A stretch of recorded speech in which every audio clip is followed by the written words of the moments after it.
என்னங்க அப்படி கூப்பிட்டுட்டா அது காதல்.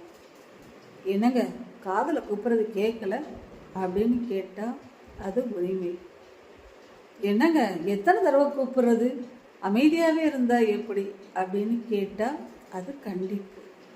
டேய் இல்லைன்னா இந்த மனுஷனுக்கு எவ்வளவுதான் கூப்பிட்டாலும் காதலை விழுகாது அப்படின்னு உரிமையோடு சொன்னால் அதையும் கணவர்களோ காதலனோ கேட்டுட்டு இருந்துட்டா அதுதான் உச்சகட்ட காதல். கடவுளால் கூட அதுக்கு விளக்கம் சொல்ல முடியாது. கல்யாணமான புதுசில் சின்ன விஷயத்துக்கெல்லாம் முகம் சுளிக்கிறவங்க கூட கல்யாணத்துக்கு அப்புறம் வயசான காலத்தில் என்ன சொன்னாலும் சிரிச்சுட்டே நகர்ந்து போகிற ஆண்கள் காதலின் உச்சம். Happy Valentine's.